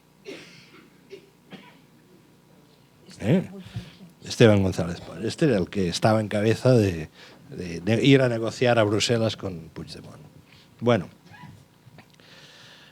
¿qué les pasa? Bueno, Madrid se configura como una provincia autónoma, con las ventajas de un territorio muy comprimido, en el que no hay que atender hospitales, ambulatorios, residencias de ancianos, crucemos los dedos, en la lejanía, en la provincia de Guadalajara. El PC en aquel momento presentó una propuesta que yo creo que era la más sensata respecto a Madrid, que era la configuración de una región central, que era Madrid y su verdadera área de influencia, que ya en aquel momento podía empezar a dibujarse, de tal forma que las rentas del cogollo de Madrid al menos sirviesen para sufragar los servicios de un amplio espectro de población que hoy están a cargo, pues, de Castilla y León, de Castilla-La Mancha, que son autonomías que se han de financiar con fondos de solidaridad nacional me explico, ¿no? La UCD tenía ya una idea de futuro. No, la UCD lo que quería era dos grandes autonomías conservadoras como eran Castilla y León, y creían que iba a ser también Castilla y La Mancha. Entonces cada Madrid, y lo dijeron, pues esto, pues, no. Entonces esta provincia, con el paso de los años y con la ayuda de la globalización, se ha convertido en una provincia muy rica. O sea, porque lo que era antes únicamente la capital política y que empezaba ya a tener una cierta musculatura económica, esto empieza en los años 60, pues se convierte ya en una capital de servicios muy importante, se convierte de una forma clarísima en la cabecera de contacto con Latinoamérica, con las dinámicas de transferencia de capitales entre España y Latinoamérica, que se han acentuado bastante estos últimos años, y por lo tanto se produce realmente un salto de calidad importante, que produce un fenómeno que en las sociedades, cuando las cosas van francamente bien, que es la dinámica aspiracional. Es decir, a mí quizás las cosas no me van del todo bien, pero si en mi entorno las cosas, si las ruedas giran bien, algún día a mí también me puede ir bien. Por lo tanto, y si además esto está acompañado de una propaganda muy intensa y bien direccionada, pues oye, yo me apunto es así, las sociedades pueden entrar en espirales depresivas en las que en un momento dado una determinada población empieza a verlo todo negro, aunque la realidad no sea tan fatídica, o al contrario, en una cierta euforia, dice, oye, todo esto va como un cañón, ¿no? Y bueno, y que además desde las instancias de poder pues se alimenta esa percepción. Esta misma semana pues la organización de este campeonato de Fórmula 1 es como si se hubiese hallado una mina de oro en Getafe, digamos, ¿no? Más o menos sería algo parecido. Hay oro en Getafe, en el subsuelo, ¿no? Bueno, esta espiral, ¿a dónde conduce? Bueno, conduce, yo creo que conducirá en un momento dado a la candidatura de Isabel Díaz Ayuso a la presidencia del gobierno. Porque todo está pautado en esa dirección, todo está yendo en esa dirección. Y por lo tanto hay nervios, porque si en Galicia las cosas se torciesen, el 18 de febrero, pues algunos acontecimientos podrían acelerarse. O sea, hay una competición abierta por el liderazgo en la derecha. Lo que pasa es que no se manifiesta como se manifestó con el pobre Casado, que se lo echaron a patadas. Sí, ahora es un juego más lento, a ver exactamente cómo van evolucionando las cosas. Claro, todo el poder mediático en Madrid está decantado en una dirección. O sea, el encadenamiento de fuerzas y de poderes es muy fuerte. Yo en mis crónicas lo he caracterizado como el Madrid DF. ¿Qué solución tiene este hombre? En términos que son en estos momentos improponibles, creo, bueno, se podrían proponer, pero difícilmente llevar a cabo, sería efectuar una cierta rectificación del Estado autonómico y efectivamente convertir Madrid en un distrito federal, en un área metropolitana que tiene determinadas competencias de gestión del área metropolitana, pero situarla fuera de lo que es el ámbito de diálogo entre las autonomías, porque un poco siguiendo el ejemplo de lo que en su momento hicieron los norteamericanos con Washington, es decir, que la capital fuera. La capital queda fuera. Entonces, pero esto yo, sinceramente, alguna vez lo he insinuado en algún artículo, y en fin, la avalancha ha sido fenomenal. Ahora bien, el fenómeno Madrid tiene unos efectos que están también visibles. Basta ver en todas las provincias que rodean la provincia de Madrid, no hay ninguna ciudad de 100.000 habitantes. La primera es Valladolid. O sea, el proceso de succión es extraordinario. Yo creo que también de este fenómeno en Aragón saben alguna cosa. Este es un fenómeno que se está produciendo un poco en todas partes. Es decir, las ciudades fuertes absorben todo lo que tienen a su entorno, se pierde población. Además, la tendencia general de las sociedades europeas y occidentales es a la baja natalidad, se producen y por lo tanto se producen desniveles muy fuertes de carácter territorial, nuevos, distintos a los que había antes. Los desniveles históricos eran norte-sur, ahora el norte-sur sigue existiendo, pero hay otros desniveles, ¿no? Y eso genera a su vez tensiones políticas. Y bueno, vamos a ver esto cómo se manifiesta. Pero no es que se hayan... Básicamente Madrid está en una dinámica aspiracional. Luego, si me permiten, la izquierda tenía una posición importante que tenía la Alcaldía de Madrid. La Alcaldía de Madrid es un contrapunto interesante en términos políticos, en términos de poder ofrecer otra visión de las cosas, otro relato de lo que es la vida colectiva, otra manera de vivir las cosas, ¿no? Eso duró solo 4 años. Creo que una parte de responsabilidad de los actores políticos de la izquierda en Madrid es importante, quizá no exclusiva, pero malbarataron una experiencia y ahora evidentemente también se cosechan los resultados de eso. Esto es lo que ha pasado. Se nos acaba el tiempo. Voy a dar la última palabra ya por aquí. Por aquí hay dos. Si reduces un poquito la respuesta. Sí, vale. Vamos a hacer una cosa. Intervenir los dos y contesta a ambos, ¿vale? No, hola, buenas tardes. Yo solo 2 apuntes para la reflexión, a ver qué consideraciones tiene usted al respecto. Y en primer lugar, gracias por su intervención y por sus opiniones.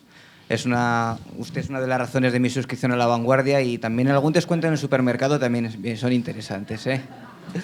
En algunos. Y dos apuntes, uno pesimista en el contexto actual en el interior de España, y otro optimista en el ámbito europeo. Yo también quiero ser ciertamente optimista por algo que normalmente a veces se olvida. Empiezo por el optimista. Yo creo que en Europa sí que hemos asistido a un cambio de paradigma desde el punto de vista del consenso económico.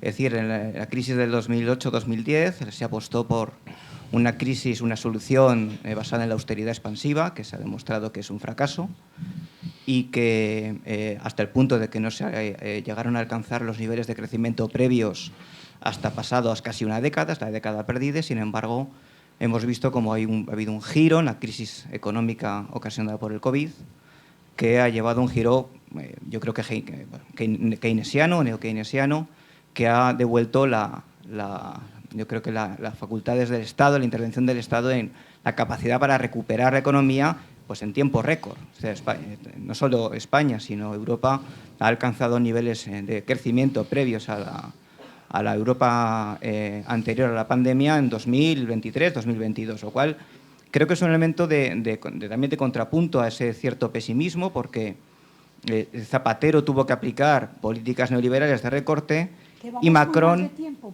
y Macron ha aplicado políticas socialdemócratas y otros partidos de derecha, incluso de extrema derecha, con recetas neokeynesianas, lo cual para mí también es un elemento de cierta esperanza. Y el contrapunto pesimista a nivel interior es que veo al gobierno. La derecha tiene su modelo en cuanto a Cataluña, en cuanto al modelo territorial, y a mí me renta este modelo de utilizar la tensión territorial y a ETA cuando conviene, ETA como síntoma de cualquier intervención que no le satisface. Todo es culpa del independentismo o de ETA, a pesar de que ya no existe, ya no mata, afortunadamente. Y en el segundo lugar, la falta de modelo territorial, es decir, el Partido Socialista no tiene modelo. No hay un modelo alternativo tampoco al proceso. Estamos estancados en el Estado autonómico, que ha resultado ser ciertamente insatisfactorio, por lo menos hasta la fecha, y que no encontramos que el Partido Socialista tenga un modelo. Y ante esa tensión veo que no hay una respuesta. Pásale, no sé lo que ha preguntado, pero bueno. No, yo no me alargo. Yo soy también suscriptor de La Vanguardia y pienso que justo… También, pero es que del País y La Vanguardia, que me parece que son los únicos diarios que merecen la pena en este país, así de claro. Y luego veo que está latiendo en toda la exposición del día un análisis que ya le escuché en una intervención, un análisis suyo, que es la venganza de la geografía, sobre el tema del estrecho y todo lo que está ocurriendo y la preocupación de lo que puede ocurrir, no solo ahora, sino en un futuro, y del otro estrecho importante que hay en Asia. Y ya veo que no hay tiempo, pero por lo menos me voy a quedar ancho y lo voy a decir.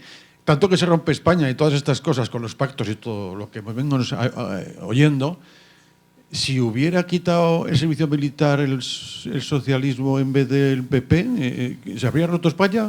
Ese es el tema, ¿no? Por los pactos que tuvo con Pujol, ¿no? Sí, bueno, a ver, voy a intentar ser rápido en la respuesta. Mira, el tema del modelo territorial, no se ha discutido mucho sobre esto. El Partido Socialista tiene un cierto cuerpo sobre el tema.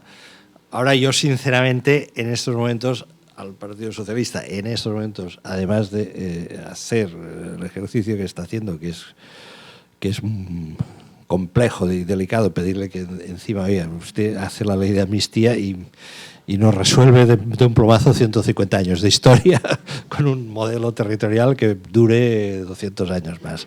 Eso me parece que va a ser como un poco difícil. Esta es la legislatura en la que básicamente pueden pasar dos cosas, en el sentido positivo, que es pues que se apruebe la ley de amnistía, que eso redunde en unas elecciones catalanas en las cuales no hay mayoría independentista en el Parlamento de Cataluña y que se forma un gobierno híbrido que ya no se basa en la reclamación de independencia, que se basará en otras cosas, pero que ya ese eje de tensión se desmonta o pierde intensidad, y a su vez las políticas que hace el gobierno necesita estos próximos años, yo creo que para mantener vivo un fuerte consenso hacia esta, digamos, versión española de la socialdemocracia del siglo XXI, es que las medidas tengan una mayor penetración en la vida cotidiana de la gente.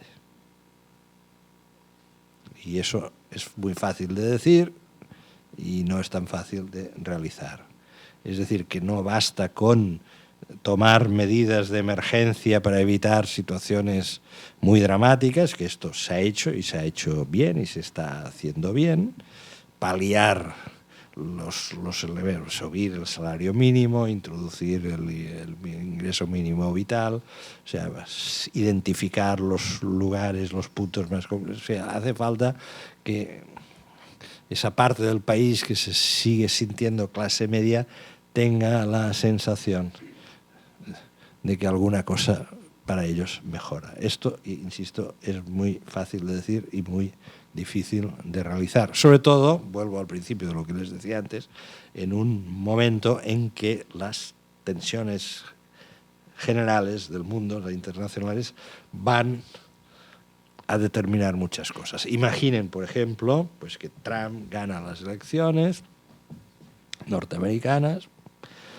y que todas estas bravuconadas que va diciendo, que ya decía cuando fue presidente, de que los europeos o se pagan ellos la defensa, pero nosotros ya no. Bueno, es la presión sobre el crecimiento del presupuesto militar, que ya existe ahora, porque ya se está produciendo. Todos los presupuestos militares europeos están subiendo. Eso puede decirse desde el punto de vista económico, que luego puede tener retornos en términos de industriales. No se gasta solo el dinero en comprar uniformes. Bueno, pero si hay que invertir más en eso, no vas a invertir más en otras cosas, ¿no? Es decir, lo que no sabemos todavía es exactamente cuáles van a ser, algunos sí que lo sabemos, pero no todos, los dilemas a los que se enfrenta Europa en los próximos 4 años. Y ese es un punto de interrogante importante. Ahora, yo creo que después de la amnistía el país necesita entrar de nuevo en la política social, en la política económica. Y lo otro, pues, que vaya... Ahora la cuestión es una, para mí, claramente, respecto a Cataluña. O sea, la política española va a hacer algo que no era fácil, o que si nos lo cuentan hace 6 meses no nos lo creemos, y después de esto, de una vez aprobada esta ley, es los catalanes los que han de decidir cuál es su política y su actitud. Este es el punto. Y este es un punto clave. Este es un punto clave. Y yo ahí sí que estaría de acuerdo en que una vez este escenario se esté aproximando, desde la sociedad española, no de los tribunos de Madrid, desde los organismos de la sociedad civil española, se enviasen algunos mensajes a Cataluña. O sea, mensajes que podrían ser del tipo: hemos puesto la cara por vosotros.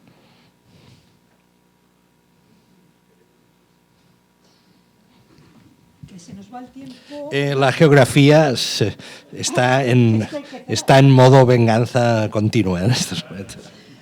Mira, me hubiera gustado hablar de la crisis de la izquierda, me hubiera gustado hablar de los 10 años de Podemos, me hubiera gustado hablar de lo que está pasando en los medios de comunicación, qué entendemos por verdad, qué entendemos por periodismo, cómo estamos debatiendo los temas, pero no da tiempo. Y no me quiero despedir y agradecerte que hayas estado aquí con nosotros sin preguntarte por el feminismo, por las mujeres de este país, y cómo lo ves tú, si en estos momentos podemos llegar realmente a ser una fuerza que revolucione la sociedad como creímos que fuimos en el año 2018? ¿Qué opinas de lo que se ha producido, la noticia que se ha producido hoy, que a Rubiales lo va a juzgar la Audiencia Nacional, oye, por abuso y por coacciones? Yo estoy encantadica de la vida.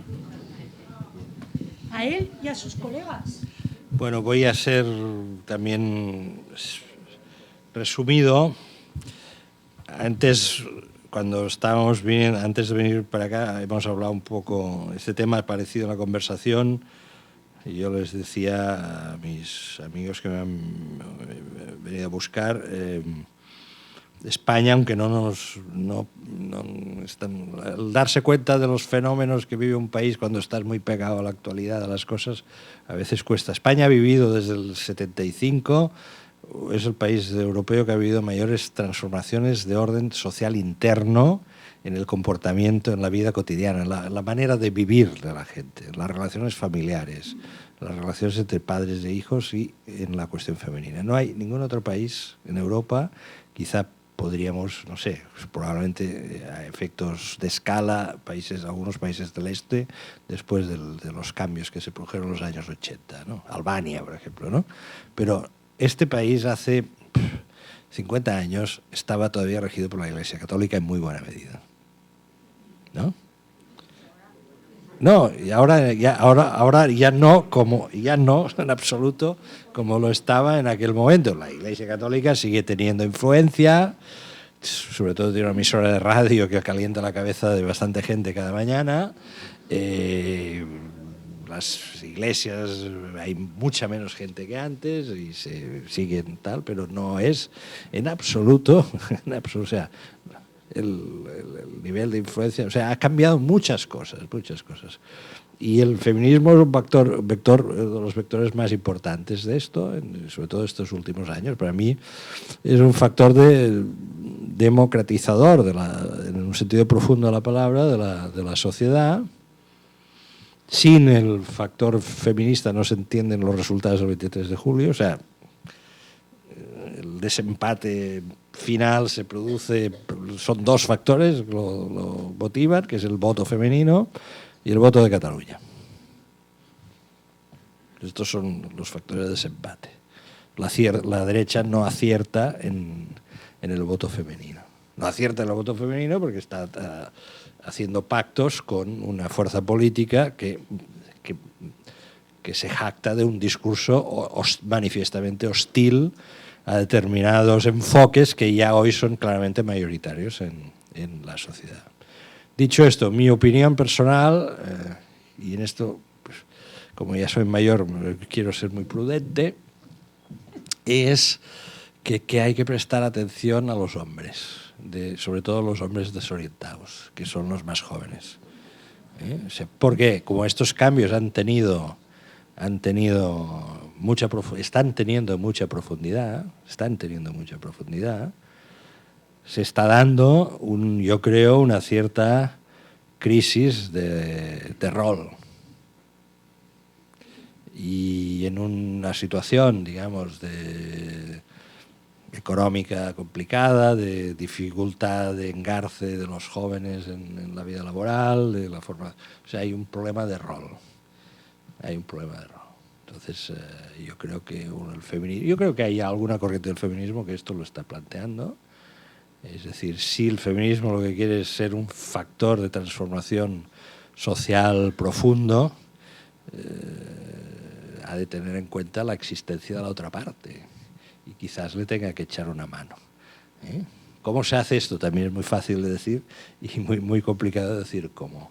Pero creo que estos próximos años... ¿Esto quiere decir frenar o echar para atrás? No. Simplemente que hay que tener presente esto. Hay un discurso, la extrema derecha cabalga este discurso, claramente ellos lo han identificado, las encuestas están ahí, pues hay gente, muchachos jóvenes que considera pues que están bajo la dictadura de los preceptos feministas y que las mujeres que antes tenían que obedecer ahora les hacen obedecer a ellos. Esto es lo que está sucediendo. Esto se puso a prueba en las elecciones del 23 de julio y la sociedad dijo no. Esto es muy importante. porque esta era una de las pruebas. Había dos pruebas. O sea, en definitiva, lo que acabó de bascular fueron dos cosas. Esta, que activó mecanismos de voto en toda España, y que es muy importante, porque sobre la mesa estaba el planteamiento de decir, si gana esta coalición, habrá una regresión. Y la sociedad dice no. Y lo dicen hay una movilización específica de voto femenino hacia la izquierda. Cuidado, y hay que añadir otra cosa. Y otros hombres que decidieron no sumarse a eso y por lo tanto votaron otra vez.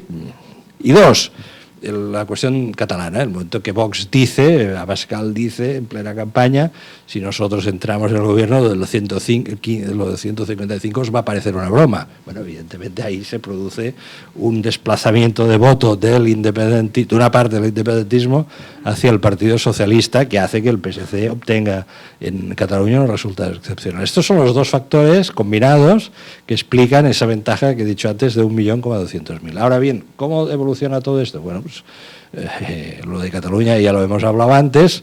Entonces, este mecanismo respecto a la cuestión femenina, este público masculino cabreado, hombre, yo diría, no sé, mi opinión es que si está identificado que hay un público masculino cabreado, parece que sí, pues quizá lo inteligente es procurar que en los próximos años ese público masculino cabreado disminuya un poco.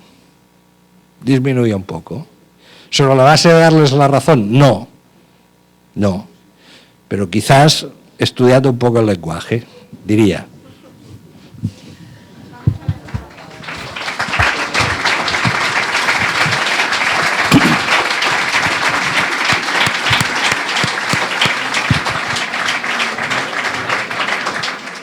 Bueno, muchas gracias a todos. Como en todas nuestras actividades que realizamos, a continuación vamos a hacer un pequeño picoteo. Para ello vamos a...